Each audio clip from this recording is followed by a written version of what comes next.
today. I do, because David Pope, who ably chairs these meetings, is unavoidably elsewhere. So it's going to be very collaborative, because you're going to have to help us, because we've got an agenda and we know what it all means. But in terms of like putting it all together, you're going to have to be very patient and understand that if you don't voluntarily collaborate, we will make you, and I will pick on you. So we're going to straight go into the first element of today. Right, this is about new building safety gateway experiences. So are any of you experiencing gateway delays? And how are you managing the risks of those delays? Right, anybody going to volunteer on that one?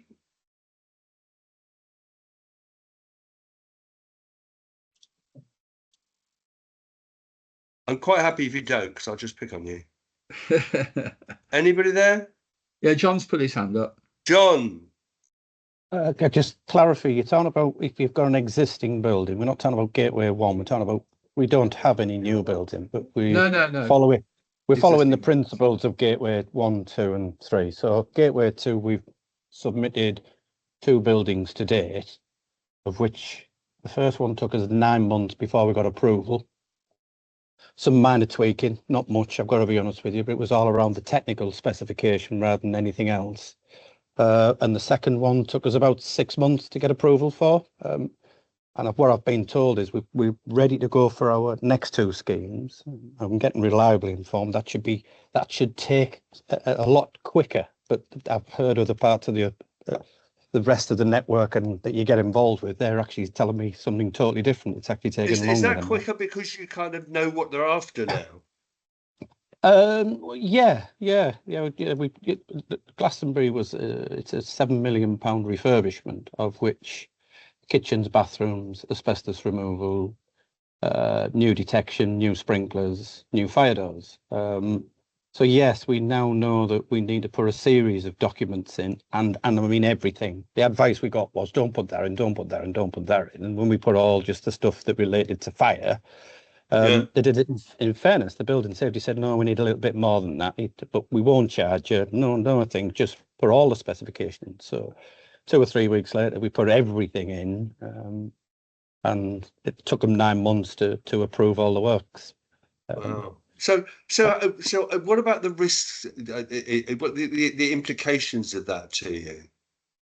I think from our point of view, it was fairly okay, because all we were doing was upgrading our, other than the sprinklers. And sprinklers were new. Everything else was just getting upgraded. So it was coming to its end of its life, and the fire risk assessments were saying you need to get these replaced. You know, they're coming to end of life and all the rest of that. So it didn't really cause us too much angst, because we were just programming it in. We already allowed, I think we allowed for 3 or 4 months. So actually, in the end, it was another 4 or 5 months on top of that. So it didn't really cause us much issues, really. So and we started 2 weeks ago on site. So it'd be interesting to see if the building safety regulator comes down and spot checks us, or checks that we said that we were going to do, what works we were going to do and how we were going to do it, if he comes down and checks us on us. But so you had a 4 or 5 month delay, but that wasn't any kind of issue for you? Not really, no, because I think we were suspecting that this new system was going to take us. It probably took us long. It probably took us longer than. The only risk it cost us is we couldn't pay for the works out of our 23-24 budget, but our clever people in finance managed to wangle it and transfer it into 24-25 budget. So from that point, that was the only very contentious issue, was the financials, and how we can make sure it gets funded out of the 23-24 budget. Got it. I don't know don't get me wrong, I don't have the answer. I know they did some magic wizardry in the background, but it's all in this year's budget. Absolutely. But you know what? Somebody on this meeting may have that answer. George, anything to add to what John said? I was just going to ask where are you from, John? 13 Group. We're based in Middlesbrough. We Yeah. don't have a lot of high rises. We literally have 11, which we've registered. The second one was Welton House, which was literally where our old concierge monitoring station used to be, and it was putting 2 walls up, a fire door and an extractor fan in. That one came back fairly quickly, to be honest with you. We did ask a technical question on it, and I'm still waiting to this date about the technical question to the building safety regulator. They didn't reply back at all on that, so we thought, Sodom, we'll just go and get on with it then. That's good. Yeah. So I was at an event about a month ago, and one of the things that one of the landlords was saying was that they had to replace a fire door because it had been damaged, and to replace the fire door, because it's in an HRB, they've got to have a principal designer and a principal contractor, and the cost of the fire door was £1,500, and the cost to get, well, if they could actually get somebody, it was going to cost £2,000 for the principal designer. And yeah, so we rang them up about that because someone told me, I think it was on this group, to be honest with you. So I rang the building safety regulator up and I said, where does it say that we've got to do a change of fire door and we have to look for approval for you? She said, fill the form in and we'll give you a reply back. And I've got to be honest with you. I thought, blaming heck, I'm not doing that. yeah. So I just changed the fire door and I thought, well, let him come and prosecute me. Yeah. Okay, I'm going to pick on Sarah now, Sarah Tate, because she was the first one in the meeting, so I know she's keen. Oh, that's nice of you. I know. You're rewarded. Thank you. Well, I was just coming in just to get a flavour of the gateways because I've got a number of schemes that we're just looking at the minute, just in the appraisal stage. So we'll be looking to get on site probably in 26, 27 with them because it's a bit of a regen project that we're doing. Right, so you're just preparing now. I'm preparing. I'm just fact finding. Yes. No, that's good. This meeting's good for that. Yeah. So where are you from, Sarah? I'm from Manchester. And is that particular? Are you a council or the? I work for an RP, so we have a number of high rises, and we've been doing refurbs on them. But yeah, we're just looking at a regen project at the moment, so there'll be a number of high-rise buildings involved in that. Okay. I can tell you the documents they asked for. Do you know what documents? Specifications, Yeah. emergency and fire file, control management, how you're going to do your mandatory current reporting, and if you've got a strategy to the building, a fire evacuation strategy. Yeah. I think there were ultimately the 5 documents that we put in, of which all of them were fairly substantial. They weren't just single pieces of paper saying, we've got one. Yeah, you had to give them what you've got. That makes quite sense. A big electronic file, I should imagine. 4. 5 electronic. I think because I'm in the appraisal stage at the moment, I was just interested in, obviously, you're allocating time, aren't you? How long these things are going to take. And with you saying you're getting approval quite quickly, that's good to know, really. Well, hopefully. The last one was 9 months and they were reckoning on 4 or 5. So it certainly seems to be a question of, learn as you go along, doesn't it? It does, Toby, you got your hand up. Welcome. Yeah, hello. Where are you from, Toby? Sorry. So I'm Safe Homes Manager for Dacorum Borough Council. Fantastic. I met George at the Oakleaf event a little while ago and he sent me an invite. Thank you very much. Well, good to see you. Yeah, good to see you guys. I really like the conversation. John, I've got a quick question for you. For the application that you did you proceed as a client as the principal designer, building safety work principal designer, or did you appoint No, we have our own design team here. So part of the documentation you had to send in was the competency level, and it was Dominic Marshall was the person who did all the specifications. So behind the specification was Dominic's profile, as in this is his level of qualifications, this is his level of experience. He's worked in these type of buildings before. So it wasn't just him, there's the spec, but he also had to put in his competency levels to prove that he could Yeah, sure. design whatever we put in there, if that makes sense. Yeah. So we were 13 was declined, but where we're struggling is principal designer role. We still haven't boxed that off, but we never got challenged on it from the building safety regulator either. Yeah, so it's really difficult because for a lot of projects that we've done CDM regs, we as the client have used ourselves as the so buildings under that fall outside of the HRB specification. With the new Building Safety Act, you still have to appoint a principal designer for the building safety side. So we've got our CDM principal designer, but for the smaller jobs, I've appointed myself. And for really minor jobs, minor works, but for the building control sign off. But for the HRBs, I'm getting real reluctance from consultants to take on the role of principal designer. They will be a principal designer advisor, but fundamentally the responsibility will lay with me as the client. I've got a couple who have said, yeah, we'll assume that role, but their capacity is quite small for the size of the projects that we've got. The one that I actually spoke with George about it at length was about the individual door replacement, and then I've got one HRB where I need to replace 72 doors. So it's not on an individual basis. It's not like it's an emergency. I can't retrospectively apply. It's a building that is registered with the building safety regulator. So that it's a like for like swap. We're just going to fit better quality doors. The doors that went in from our development team were just cheap and nasty. Although they are certified fire doors, the way they've been installed, it's just going to be a nightmare to do any remedial work on them. And the block that they're in, they've just been abused. So we need to fit new doors. But there's no way of getting away from putting that through the Gateway 2 application. Well, I don't see it. What are your thoughts on that?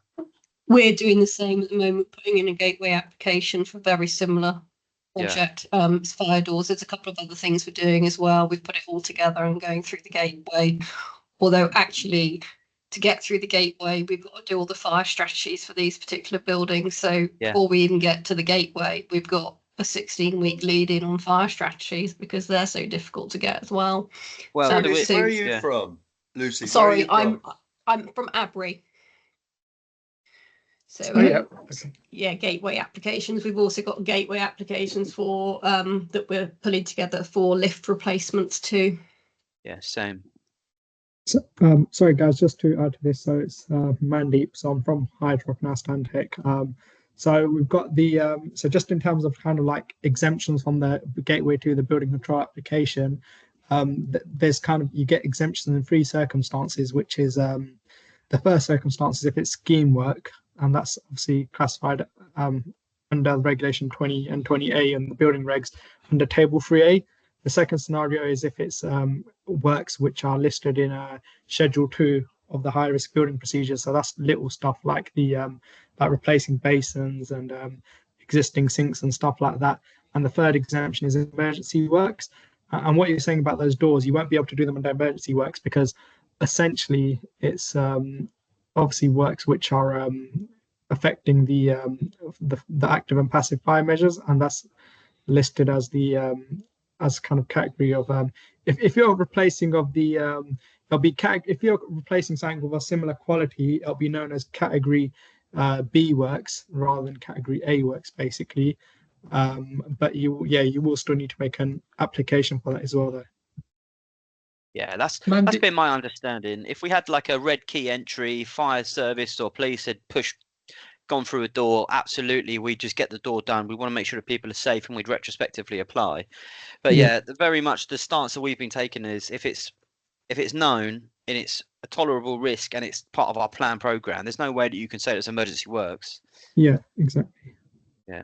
Mandy, just to I mean, you're far more knowledgeable about this stuff than me, so I'm just flagging up that I may be saying something wrong here. But I was at the Devonshire's conference in September, and the Andrew Mellor, who's from PRP, who's also very knowledgeable in this area, he'd done a lot of work on that scheme work point that you've just made. Yeah. And what they actually identified is that although there are things that are under scheme work, you have to have an organisation that is represented within one of the scheme work schemes, as it were. Yeah. And none of them, apparently at that time, none of them were approving work in HRBs. None of them. So I think that's an interesting thing. Now, you may have different information about that, Mandeep, but and like I say, I'm not the expert at all, but it was quite shocking, really, because obviously people were thinking of scheme work as being something that, you know, scheme work could be replacing fire doors, for example, but unless you've got somebody that is supported by an organisation, and BM Trada, for example, wasn't considered to be an adequately authorised organisation to do that scheme work. I don't know what your view on that is. So actually, I was just looking at this a little while ago, actually, before I jumped on the call for a few things that I'm doing. But what it is, the scheme works that you mentioned, it's kind of particular set of works, basically. Actually, I'm just going to try and, if you give me a second, actually, I'll get it on the screen. Okay, sorry. I think I went to it the day after I met Toby. And that's why, you know, I was really interested, because it's scheme work seemed to be an answer to what Toby was saying there, but it didn't seem, Yeah, exactly. So I'll just go up on the screen now. Give me a second. So obviously this is so there's two kind of categories of the scheme works, basically. So this is under Schedule 1 under part, like Table 3, basically. So sorry, looking at, sorry. So yeah, so it's in the building regs, and then if I go to,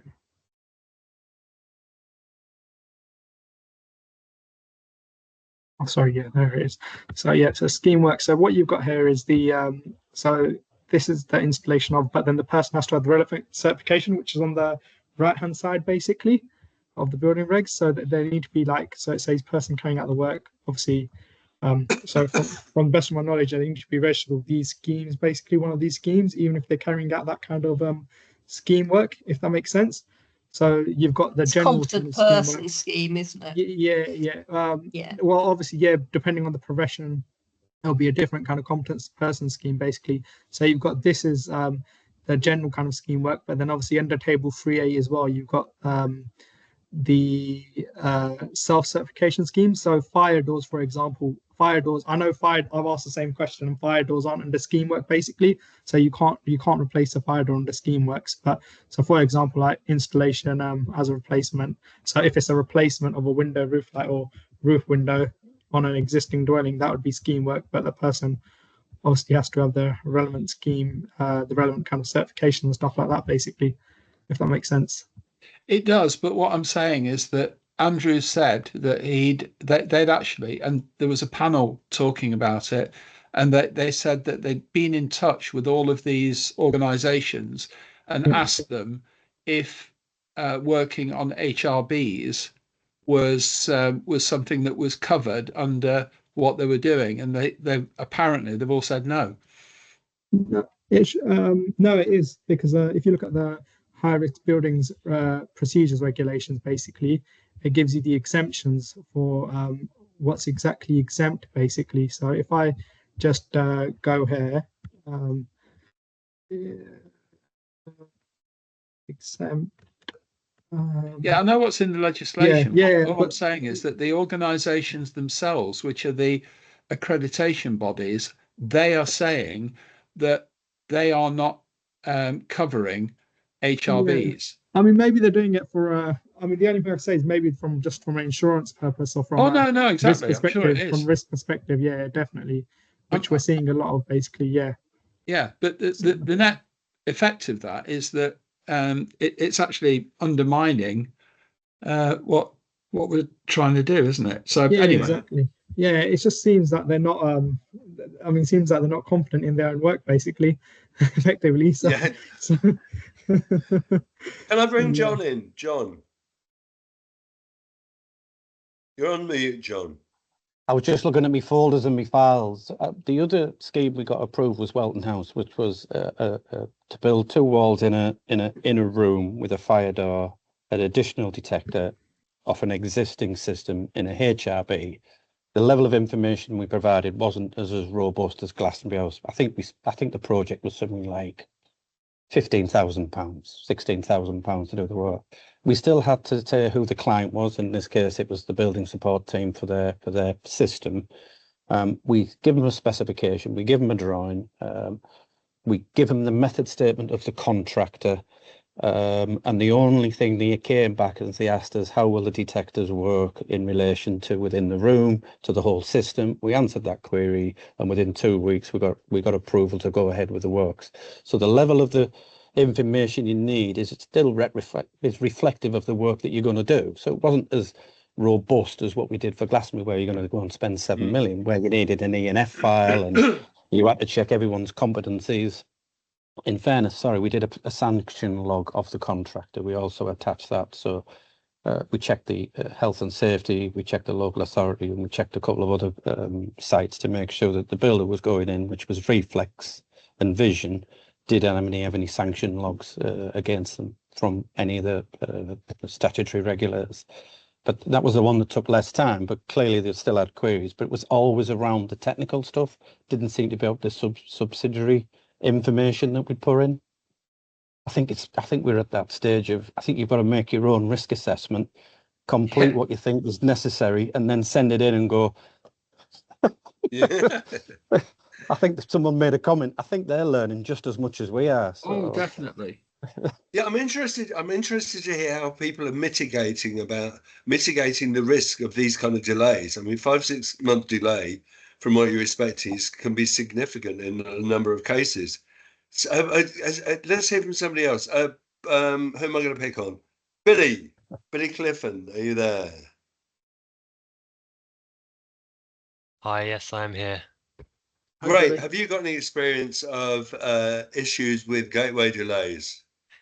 I'm afraid I don't. It doesn't mean very much to me. I'm really new to this area, and I'm just here today to learn a little bit more. No worries, no worries. Welcome. You're very welcome. Thank you. Paul Womack.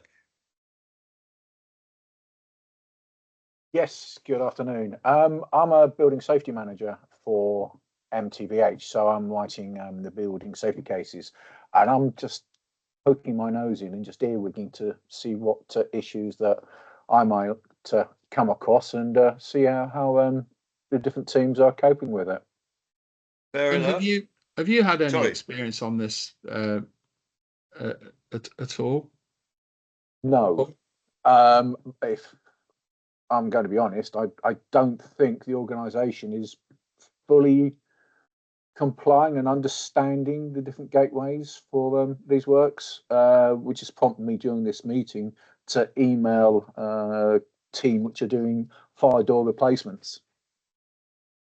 Yeah, I'm fairly confident that most RPs are really finding their way with things, to be honest with you, Paul. That's my experience. Yeah, as long as we're honest and we all know what's going on, and absolutely tap the right people on the shoulder and say, have you thought about this? Are you doing this? Exactly. Yeah. And I think that's the point, really. The regulator is, I don't think, my impression is that they're not trying to catch people out. They're trying to get people to do these things in a more organized way, so that it is auditable. I mean, one thing that is interesting that you probably should be aware of. Yeah, are you aware that since April this year, on any project, you have to sign a declaration to say that you've got all of the information that you need for the building to be delivered safely? I'm aware, but I don't know if the organisation is. And yes, it's a case of who should be leading the horse to water on that. Yeah. It's been mentioned, it's been muted about, and I think it needs to be taken more seriously. And going on what you said earlier on, George, is that the regulator is also learning from us. Oh, definitely. Okay, so Definitely. anybody got any more examples of delays they've had in the gateways? Right, I'm going to pick on one more person, then we're going to move on. Debbie Scott.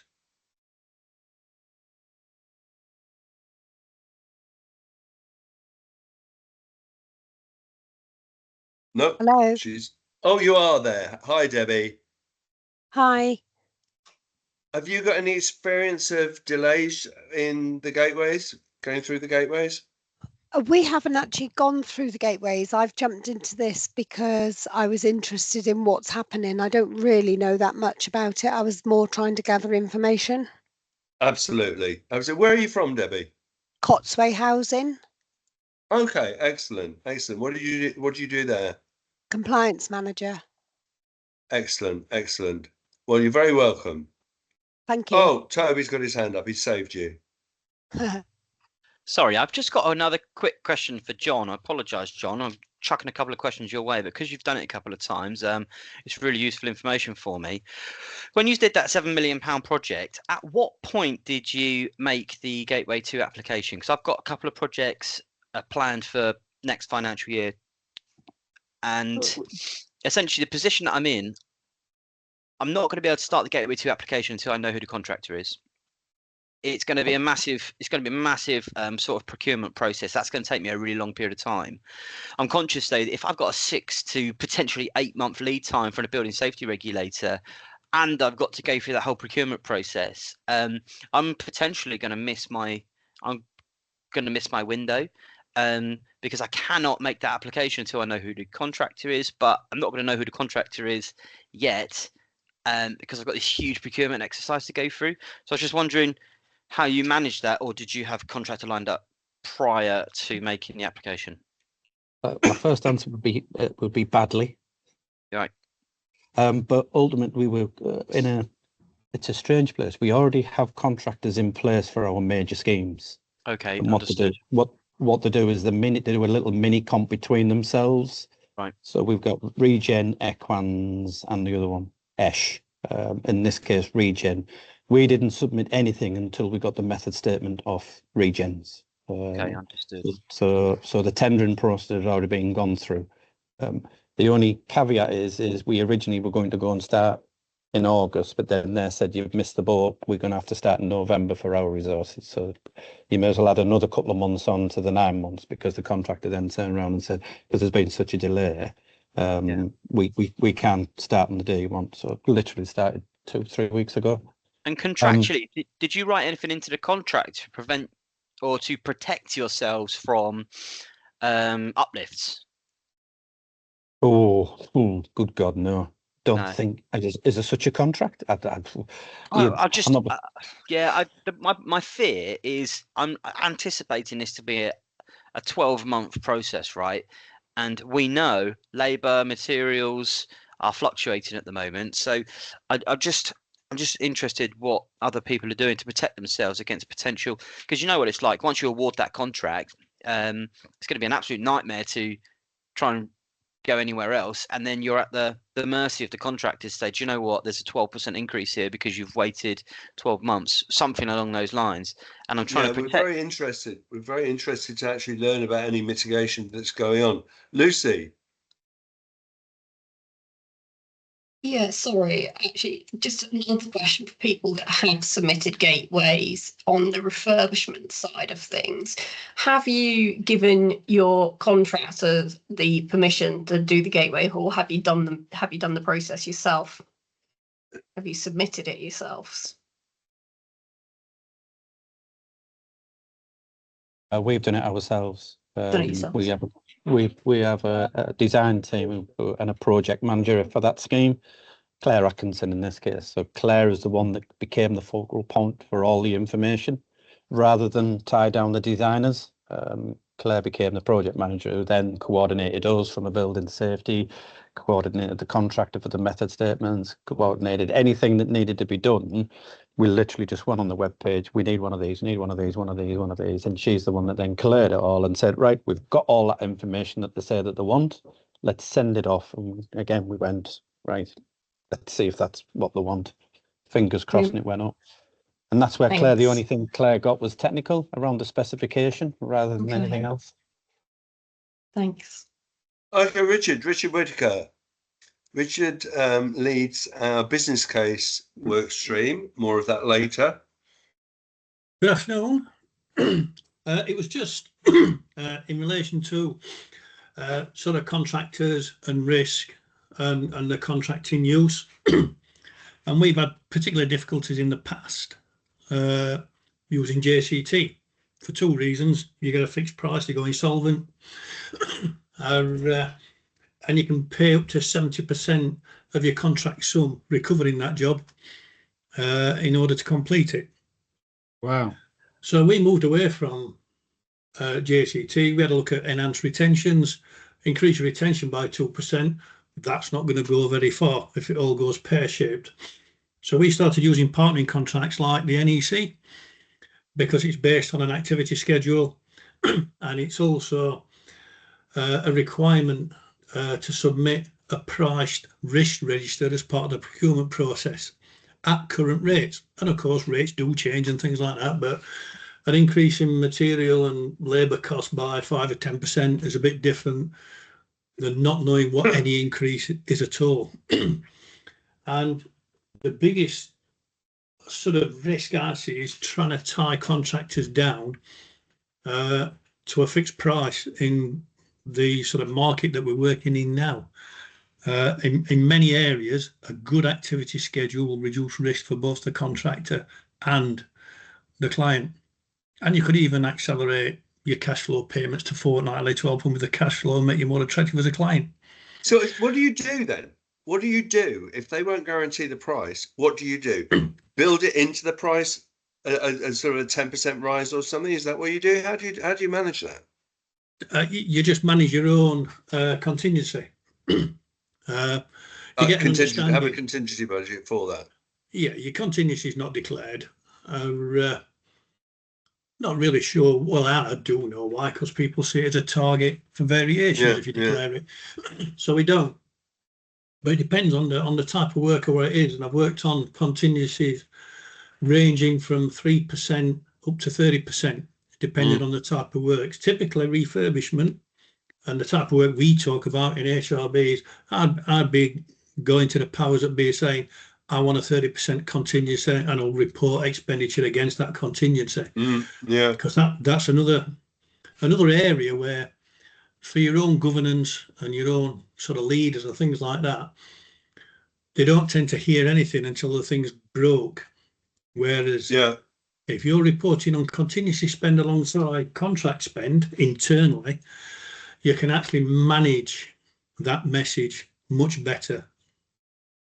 Yeah, absolutely. Toby, briefly, please, because we do need to move on.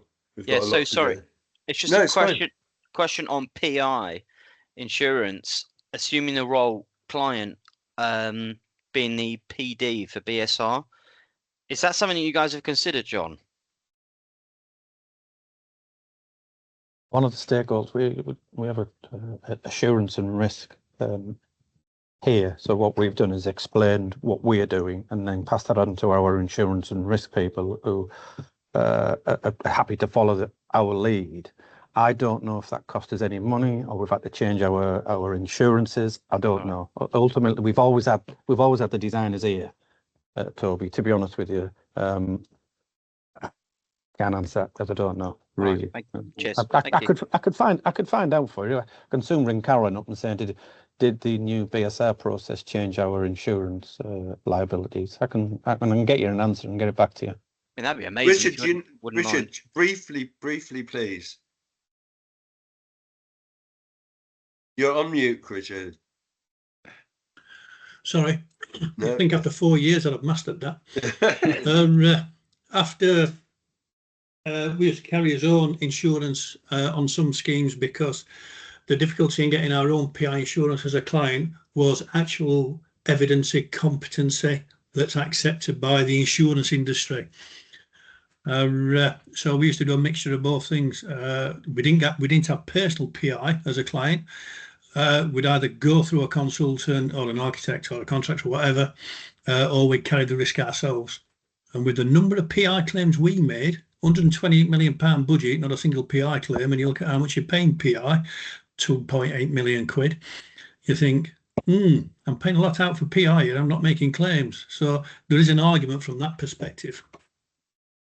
Yeah. I'll say something very quickly, Richard. If anybody's interested, I was going to ask you if you wanted to wrap up this actually.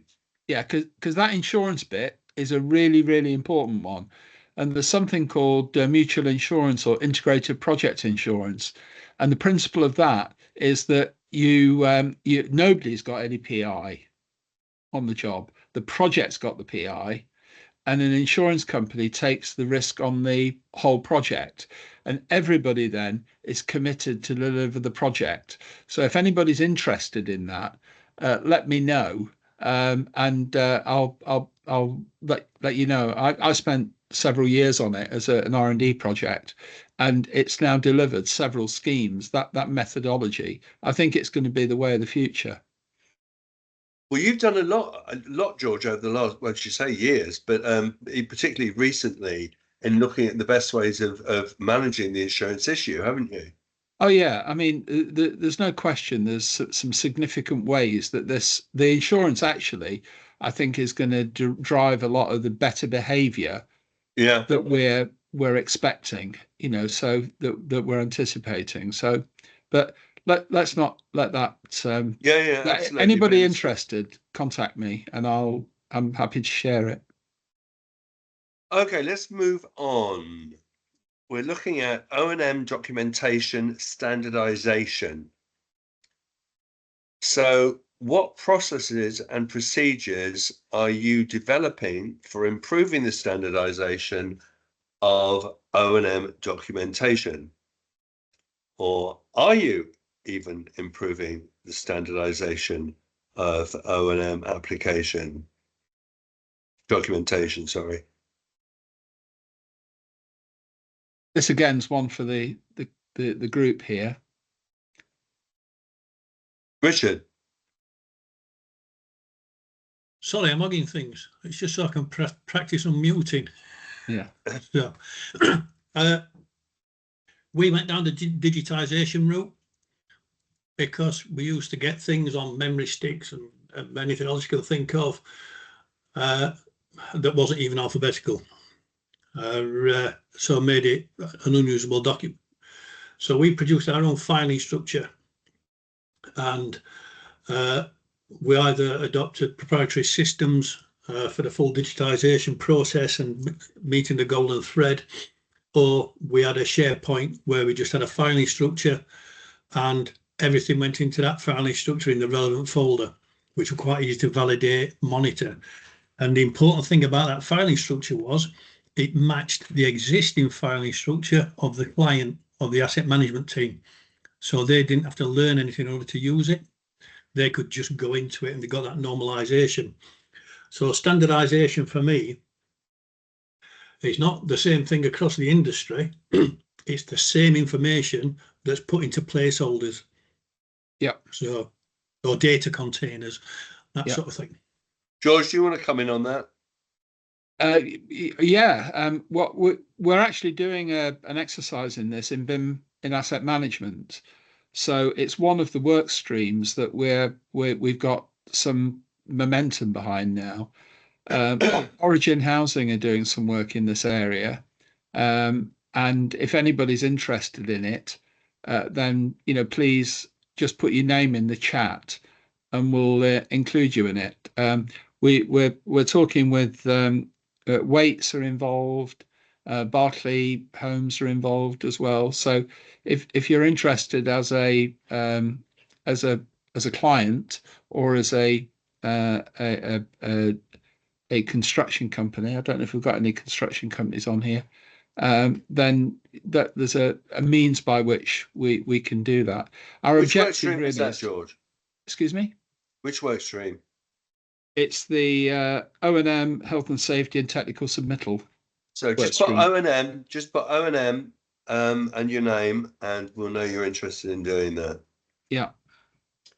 Okay, let's have somebody else on O&Ms. Who can we have? Who haven't we heard from? Simon Collery, let's hear from you. How you doing? I can't say a huge amount about operations and maintenance manuals. What I would say is that at Camden, the ones that they have, which is only for relatively recent buildings, quite a small proportion of their buildings, they've had to create their own indexing system, and they've created them. They've created about 6 major groups. So within those groups, there can still be thousands or even tens of thousands of documents. So you'd still need to be you'd still need to have a fair bit of expertise to use them.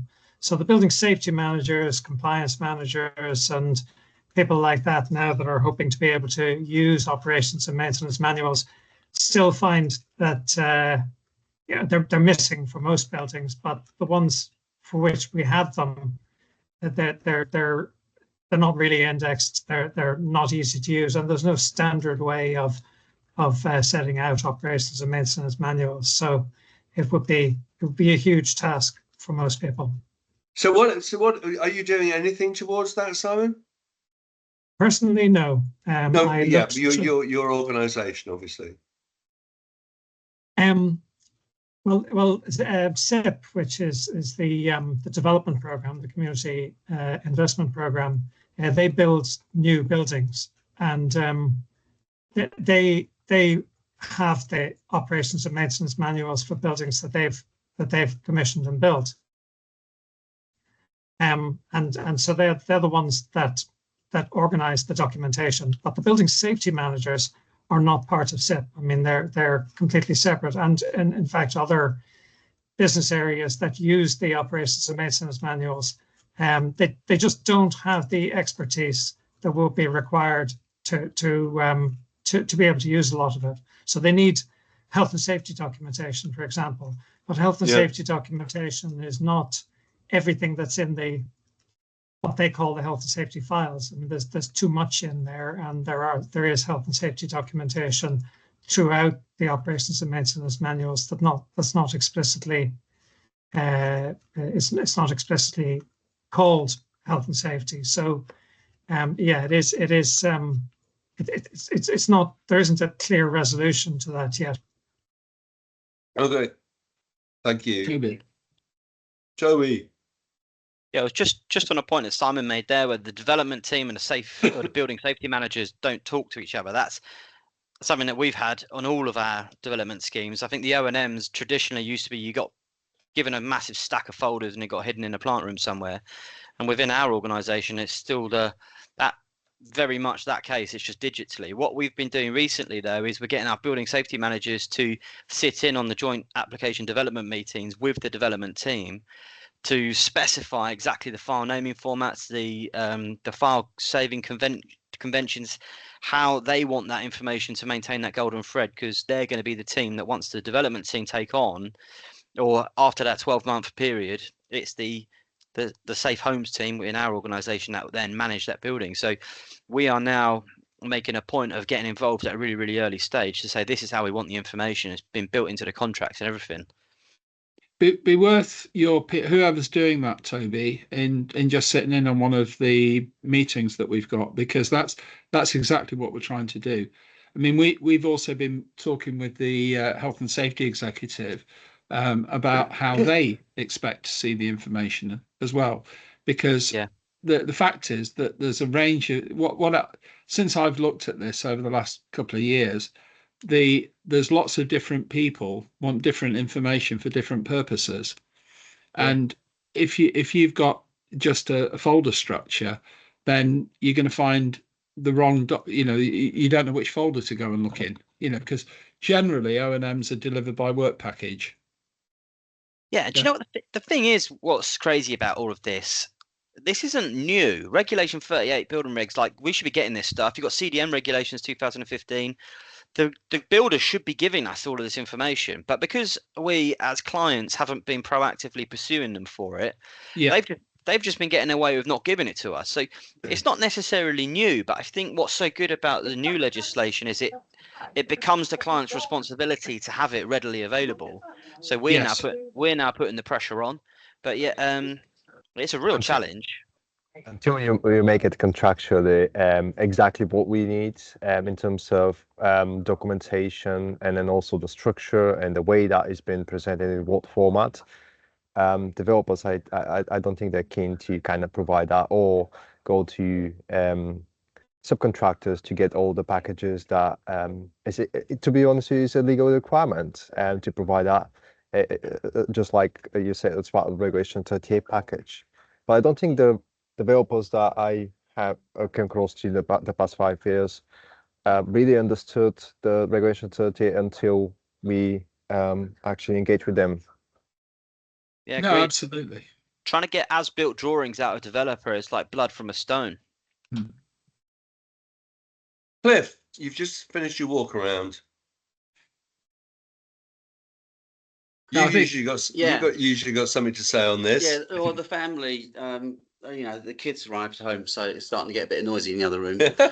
So I've got a couple of things to say about the question of the insurance, whether that would be increased from the building safety regulator. Now, this question came up when BIM was introduced, and Beale & Co looked at level 2 BIM because clients were asking whether or not if they followed level 2 BIM, it would affect their insurance. And they wrote a document, a report on that. And they said that, well, they didn't go so far as to say that it wouldn't, but they say that, following level 2 BIM doesn't add any risk to the project. And they've written a few reports on what happened about the Grenfell disaster. But unfortunately, I wasn't able to paste the link into the chat because I'm not a member of the chat group. But there is some information out there, and Beale & Co, they specialise in construction law, and they've written about 6 different reports on the Grenfell disaster. So, I can't share the link. Bash that over to Gist now, and he'll put it straight up. Okay, I'll do that. And as far as Toby, you mentioned that you guys are following some information management or trying to put some folder structure and naming conventions in place. Can I ask what standards you're using for that? Because I'm a BIM manager, so it sort of like pricked my interest really. So it's very much just an internal process. We've started using MRI Asset to track loads of stuff that we've been doing internally, and the naming format that we've been using there is unique property reference number, name of the property, the type of document that it is, and then the date. So that's how we've set up using MRI, and we've just replicated that because it's been working. But in terms of a standard, we're not necessarily following a standard.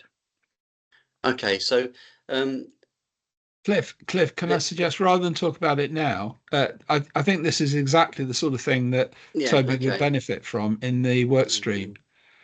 Richard, I'm just concerned on timing. Yeah, I'm watching it. Can I just say that, Toby, sorry to interrupt, George, that there are some standards, ISO 19650, that have gained an awful lot of traction, and they're used across the world now, and they came from the UK, and a lot of contractors are using that. So I think we're discussing that in our groups. Yeah, I've just made note of that. Thank you very much.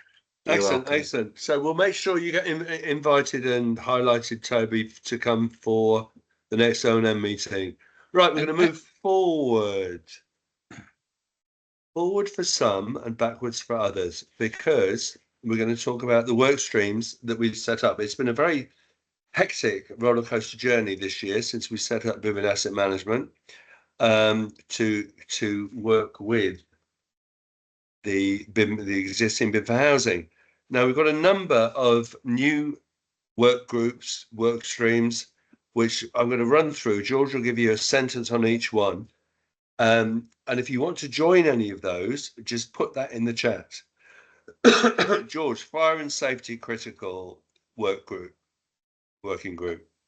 Yeah, what we're trying to do there is just identify exactly what information's needed for example, Regulation 38. So we've had a couple of meetings on that, and if anybody's interested in participating in that, please let us know. Just put your name and fire in the Yeah. chat. Right. Work streams as opposed to our working groups identify issues. Our work streams look to solve those issues. So workstream digital records, George. Yeah, we've had a couple of sessions on that, and we've identified what a digital record is. So broadly, what we're trying to do is take out ambiguity and debate about things. Okay, so if you want to go into that work stream, just put your name and digital. Interoperability, George. That's something that's talked about quite a lot. So we've got some specialists in that area. So if you want to contribute to or understand more about how systems talk to each other, how data can talk to each other, put your name in there and we can share with you what we've already done. And also you can contribute to taking that forward. Just put your name and interop. Okay, business case. We've heard from Richard Whitaker, one of the leads on business case. George.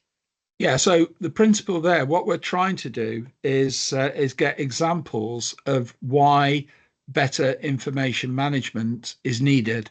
So there's some interesting things already on the BIM4Housing BIM in Asset Management website, where we've got an example of something going wrong, and then how can we obviate it going forward?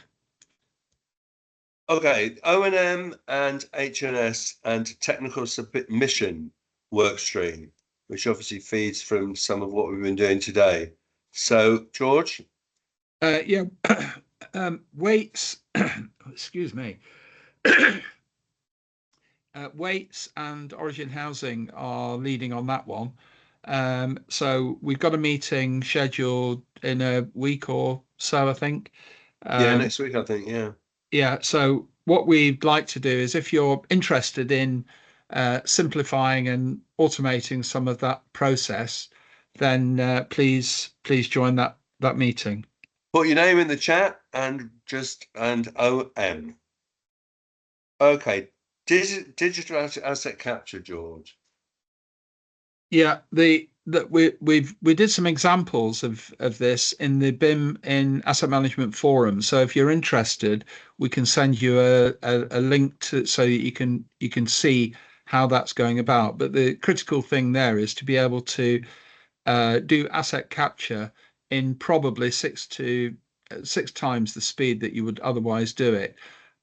So that's something that is worth you taking a look at if you need to know what assets are in your buildings, because that's one of the big challenges. And that's not hypothetical. We've done it.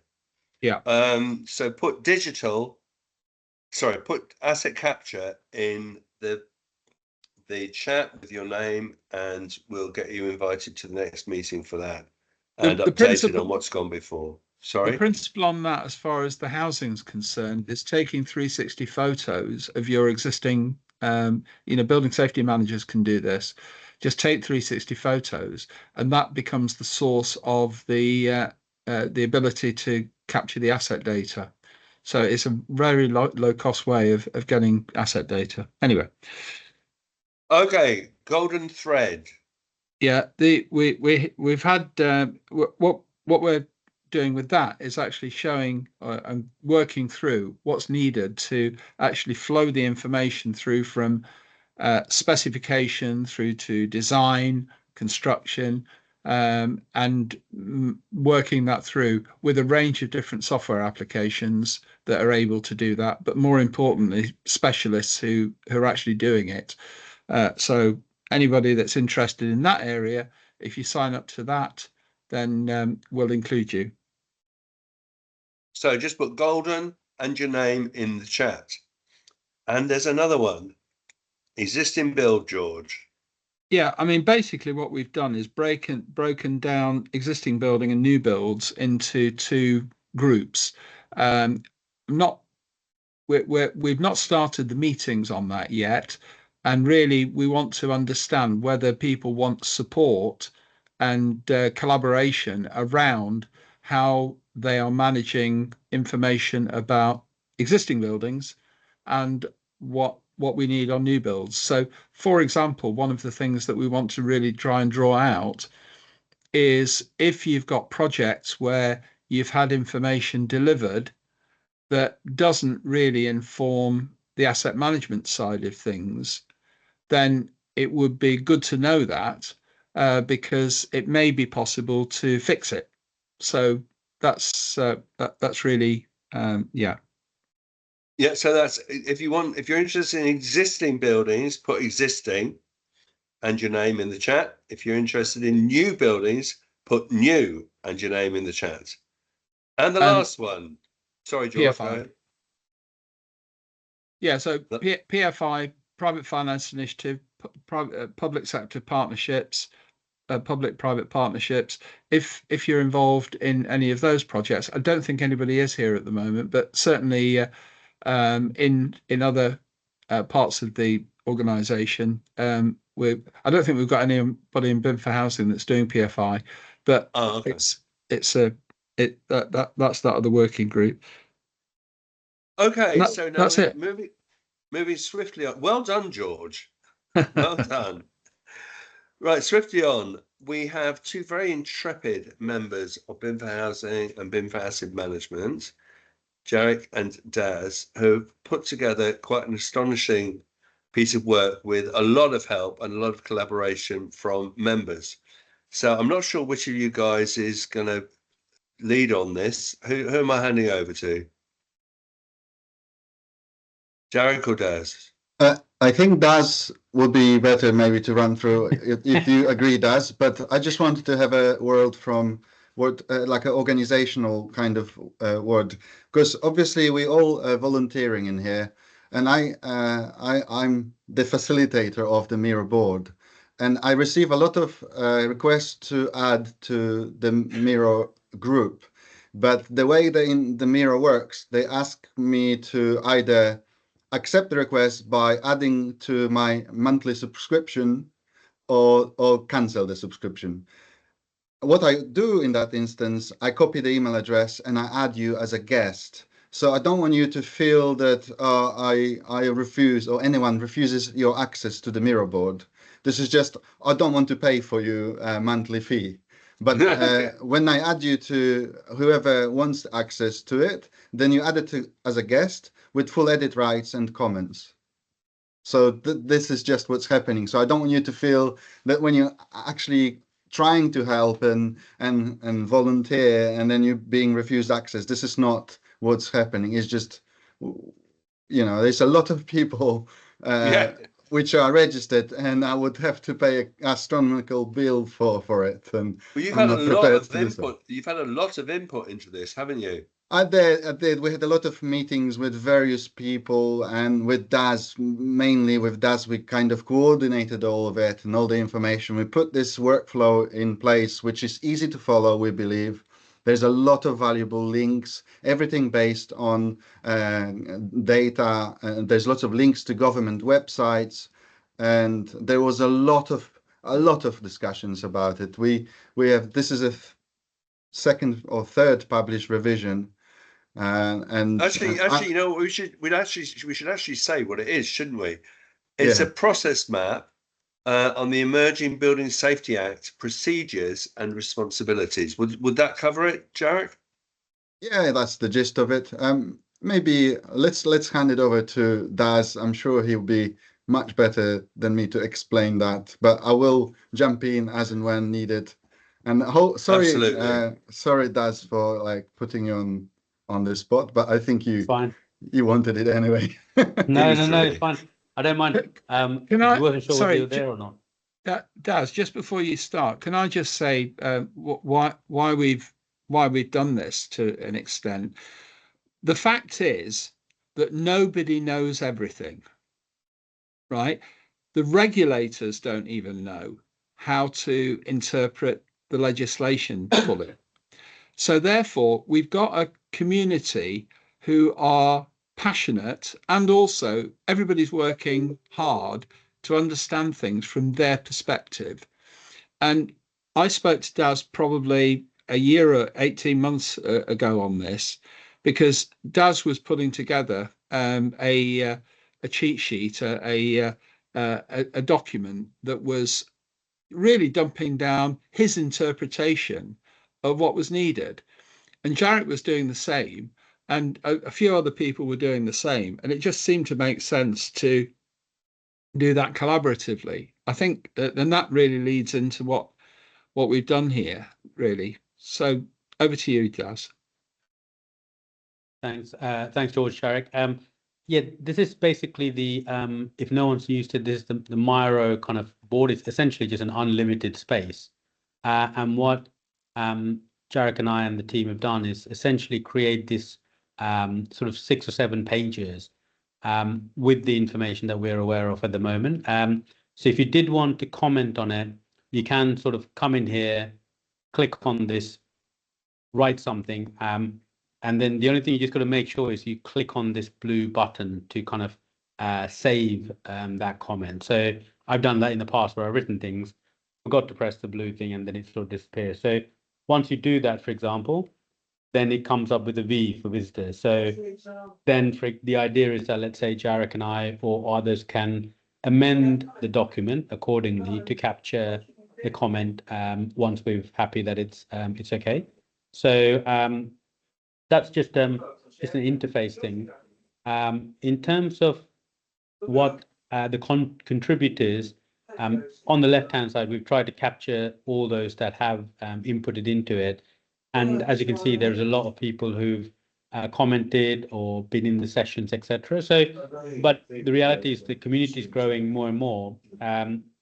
So we're hoping that there'll be more input from others, because actually what is really interesting and important is yourselves are going through the processes, and therefore we're learning as we go through on an iterative basis, as George is saying.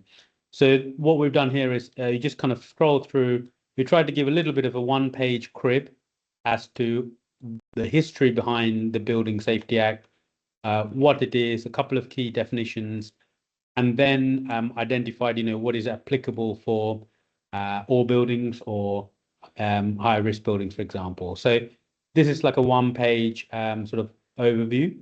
And then what we've tried to do is just to map out the key legislation. Now, again, some of these things will become out of date. And what, as Jarek was saying, what we've tried to do is put hyperlinks into the document. And those hyperlinks we've chosen only to be the government gov.uk websites. So again, you can just sort of click on this and it will take you to the actual website, or the HSE website. So we've tried to keep it just to those two, and to ensure that our sources are essentially from the horse's mouth as such.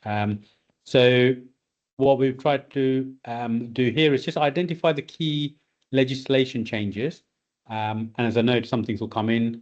For example, you have the building safety regulator, control of building control authority. Then there's the construction products, which is a bit behind, I think, plan, the new homes ombudsman, and then then we put a link into, if you wanted to find, for example, registered architects in this case. And so this page is really about identifying some of the key legislation changes. We've then the main part of this document are these process diagrams.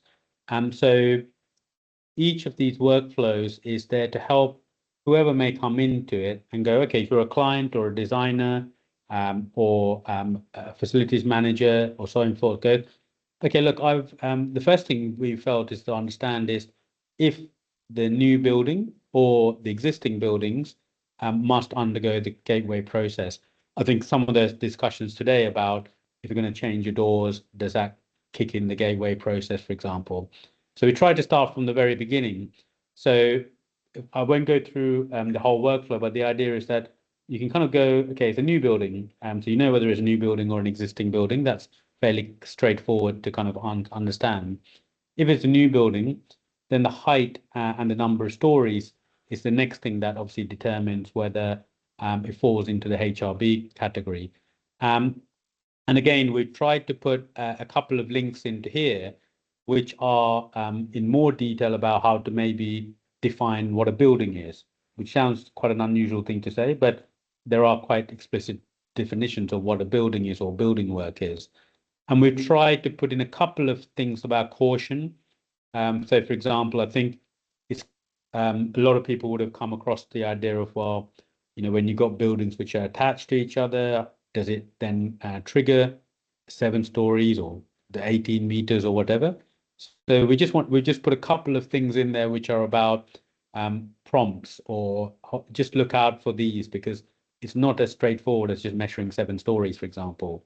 So this the first process diagram is about understanding whether your building is would fall into the high risk building, or whether the works that you're doing to that existing would then trigger you know, the gateway process. So hopefully, and again, I've added, for example, this after Jarek and I did it, because one of my colleagues was looking at a document, and she's like, I shared this with her, and she's like, "That's, I don't think you've got these diagrams in your workflow."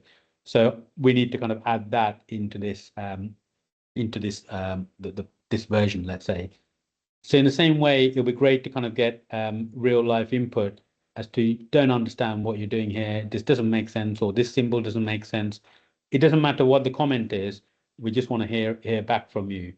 And the idea is that the following pages are, okay, if your building is a HRB, then this is about Gateway 1. So page 1 is about Gateway 1. Trying to put in some links about what does the fire safety or statement needs to include, some links to the templates that we're aware of that can be used. And then process diagram 2 is, now you got the Gateway 1 approval, or you've gone through it, then you're getting into Gateway 2. Again, some documentations, some information about maybe the cost of the applications, in terms of you know, when you do the application itself, and then you get to the end of the approval of Gateway 2. So therefore you move on to Gateway, kind of leading up to Gateway 3. What is the process to that? And then there was a couple of questions which I just put in these 2 new ones here, which were from the ones that George, you talked about, which is from Pete Patton. So these were his comments about his experience of going through the gateway process and safety cases, etc. So again, we need to kind of embed that into the diagrams. And then the idea is that, well, you get through Gateway 3, and then what do you need to do to register the building before it can be occupied? Because, you know, getting Gateway 3 isn't the end of the story. So that's really the overview. So as you can see, it's essentially a series of workflow diagrams. We've tried to use only the 2 main sources, the HSC and the government websites. But what will be really useful, as we had before already, is people commenting on whether this they can understand, whether these workflow diagrams are accurate, whether the links are accurate, anything on these which either doesn't make sense, or it's got some incorrect information or links, or there's additional guidance now that's out that we need to incorporate in here. So that's basically the overview. And yeah, any questions, obviously share, ideally on the Miro board, because then we can see, we get notified when people make comments. I don't know, Jarek, whether you want to just share the link and the password, as you have done before on the chat, so it's available. But any immediate comments would be great. But otherwise, yeah, just kind of have a look, see if it makes sense, and then add to it, because I think that was a lot of that gateways are to do with new builds. We're mindful that we need to really do one with existing, and whether there is a huge difference, what the differences are if you've got an existing building and the processes that need to go through that. To that, I'm coming from an architectural point of view from David Miller Architects, so and we are only the beginning of actually being appointed as a building safety act principal designer. So we're kind of taking the view that we've got to get involved. We've also appointed an advisor for us to act as someone just to kind of double check whether we've misunderstood, forgotten something, because I don't think we could hold our hand up and say if you did miss something, that we have had all the experience as to be a PD, but everyone's got to start somewhere, and it's great because I think there's a lot of experience already in this community, in this group, as well as the others. So that's the kind of way that we're approaching it, and I think the reality is that we'll continue as we did with CDM, as we did with BIM, to kind of just learn on the job and take the necessary precautions, but keep going forward. Well, I think the first comment to be made is what an incredibly impressive piece of work that is. You guys are well done, really well done. Everybody I've spoken to on this, it feels exactly the same. Has anybody got any questions for Daz or Jarek on this?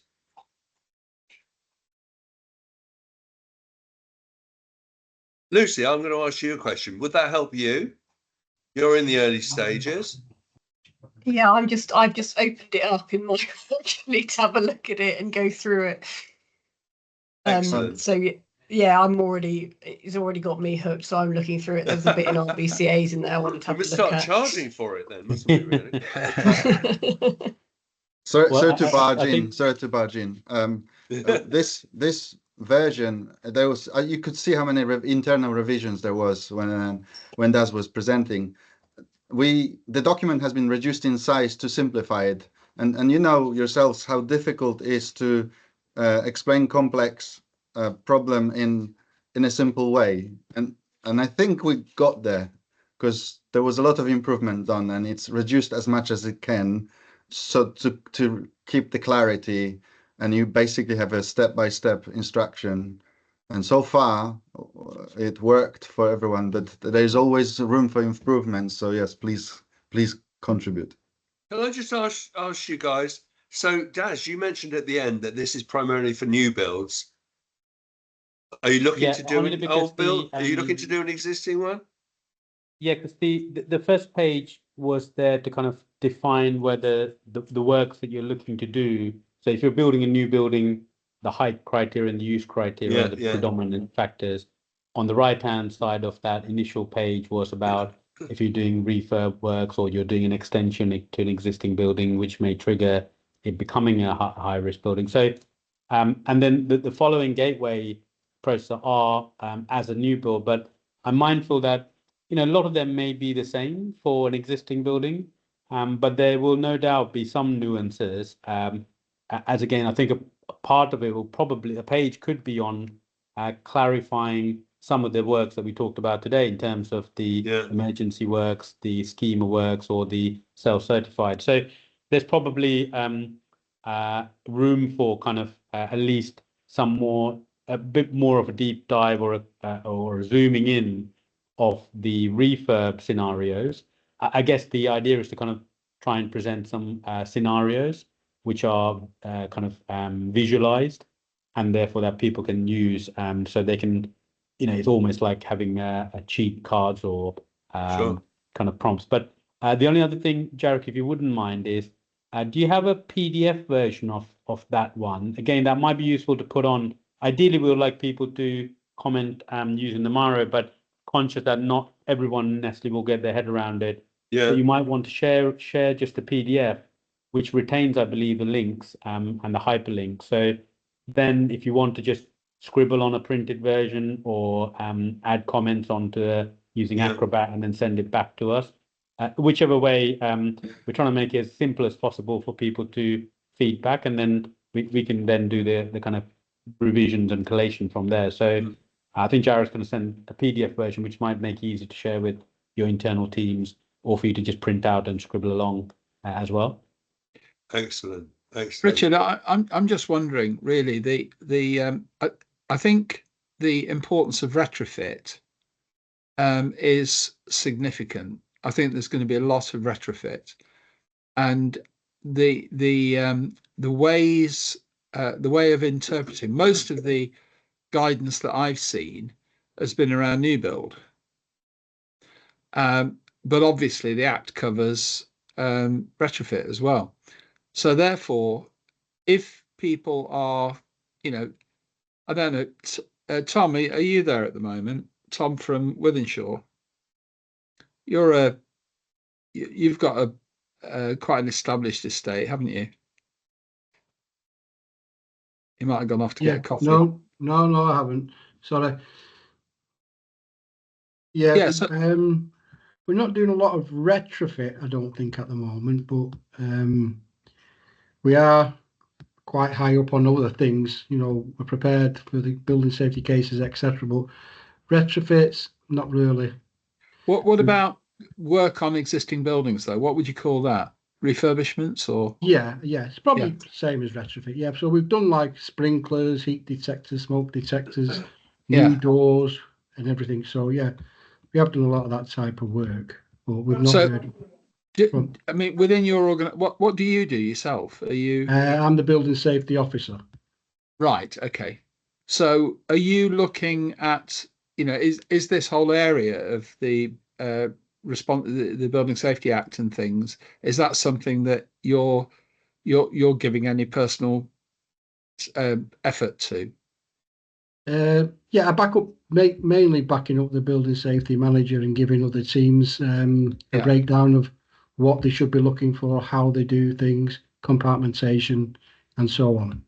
So I'm just wondering whether if we had maybe a few people like you that are actively trying to do this and interpret what you've got to do. I mean, exactly the same as Toby was talking about earlier. Mm-hmm.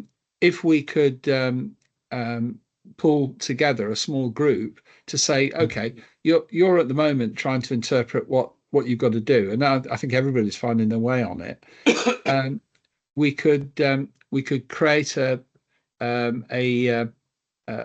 similar copy of what Jarek and Daz have done, but make it more specific to existing buildings. Yeah, that's fine. Yeah, I'm up for that. Yeah. What about you, Toby? Would you get involved in that?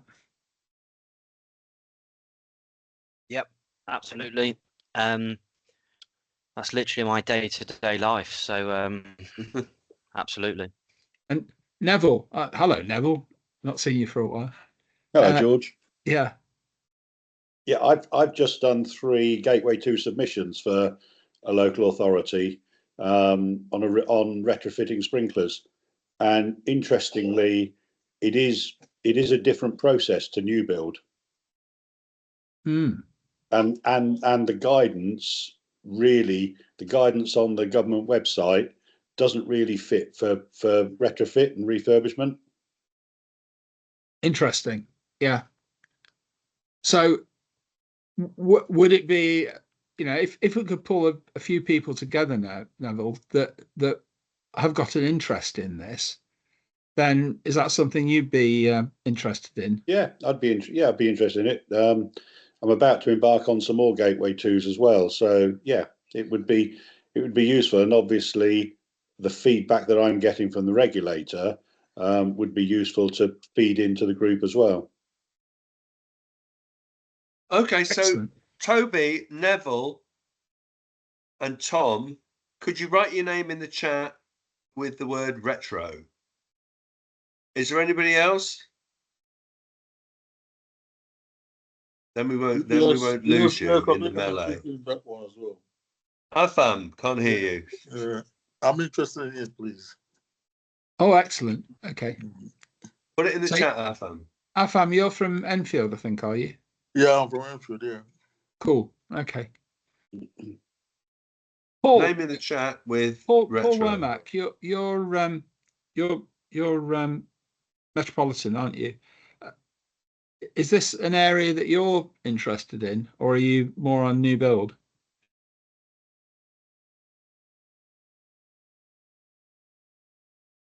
He's perhaps gone to get a coffee. Okay. Well, we've got a bit of a group there, haven't we? Is Yeah, anybody where's else the wants to start? contribute? Anybody else interested in? Because believe me, when you get in these little working groups, you learn a hell of a lot because people are questioning and challenging and learning together. And surprisingly open and honest, actually. We've had many situations where people are not just working together; they're actually competitors, but being open about their products and their services. Okay, that's great. And so, any other comments on the mirror board, the process map? Anything quickly? Okay, so we met Richard earlier on with some incisive comments. He is one of the leads of the business case work stream. Now, what he and his people are pulling together are examples of where a lack of building information data cause problems and how they solve that issue. So I'm sure all of you have got examples of that. I'm sure you have, but we only want one each. A lack of good in building building information cause problems. Who am I going to pick on first, or who's going to volunteer? We've got 7 minutes. Remember, Afam gave us some already from the. Afam already has. Afam gave us loads. Some very good ones actually from the business case workstream. Toby, I knew it would be you. Sorry. No, I'm it's just good. It's excited good, to be mate. in this group, you know. So a prime example I've had, it goes back to the quality of the O&M pack. So we've got a new build. It was finished in 2019. We didn't get a fire strategy with it. So I've just commissioned a fire strategy. As part of the fire strategy, the fire engineer wanted the sprinkler system designs. Just don't have it. So in terms of the cause and effect, we don't truly understand how that system's been installed, how it's been designed, and that's causing me a massive problem. So now we're having to go out to M&E consultants to sort of reverse engineer the installation. And I think that's a perfect example of where the failures of our team not adhering to Regulation 38, they haven't done the CDM as comprehensively as they should. And now, a few years down the line, it's had a real knock-on effect on our ability to fully understand our building. Absolutely. Jarek, thank you. I just want to don't want to stir the pot, but I will. So yes, you do. I'm specializing in delivery, not operation. But I wanted to point out that almost on every project, what's missing is the organizational information requirements and project information requirements, which leads to delivery of information which is either wasted, not needed, or the information which is actually needed and could be helpful is not provided because the requirements have not been clarified at the beginning or throughout the project, which this is like endemic on every single project. So just a food for thought, because that's then have an impact on the next phase. Yeah. Absolutely. Anyone else? Anyone else? John's got his hand up. John, sorry, missed you. Yeah. So I don't know what I'm saying. Like I normally don't. I never know what I'm saying, other than we've installed a load of composite FD30S's doors through many years. And when this new regulation came out and they were asking for, certificates, we went back to the contractor and said, have you got your certificates for these? Never seen a single certificate for a composite fire door ever. So if anyone's actually got a copy of a composite door before the new testing regime came out, I'm quite happy to look at an old one. It'd be interesting to see if anyone's actually got any, because the two companies that we use, we've got none. John, the problem you're going to find with a composite door is it's almost certainly only been tested on one side. So for the regulations, for it to be like a flat entry door, it needs to be tested on both sides. So it's almost certainly not certified. before Grenfell, anyone who's got a certificate, what it used to look like before Grenfell came along, has anyone got a composite door fire safety certificate to say this is compliant to an FD30S and been tested by Warrington or whichever fire station you want to go to and get it tested? I've never seen one. I've just never seen one. John. We fitted 3,500 doors and I haven't got a pissing one certificate for one of them. Yeah, So what Okay, I we've got also, a couple of minutes left only. George, have you got anything you want to say? yeah, I was just going to say, don't simply replace the doors, right? Because I've been told by people, fire specialists, that it's a risk-based exercise, and therefore, if it's a flat entrance door, it doesn't necessarily mean that you've got to replace them. It will be down to the fire engineer. I know some people are just replacing things because they don't have the certificates, and apparently that's the wrong strategy. Pencho might contradict me there. No, you're quite right. Absolutely, George. Yeah. Good. Okay, right, last minute. Oh, Afam. Yeah, if you don't have a certificate for a door, how do you maintain the golden thread with regards to your assets? Like, say this door is compliant or not. So, like, if you said a composite door that has just been replaced, which I know that it has some fire stopping capabilities, but it's not certified as a fire door. It's not a fire rated door. Yeah. How do you maintain the golden thread of information that you have a door that can stop fire, get into the communal means of escape? Yeah, I think as far as the golden thread is concerned, clearly you need as good information as you can get. But we're on a journey. I think that's the thing I found. So I think really, as John's saying there, we just need to get as much as we can. I'm going to shut up now. Pencho, swiftly. Yeah, just to add on that point, where fire doors, in some cases actually fire doors can be assessed technically.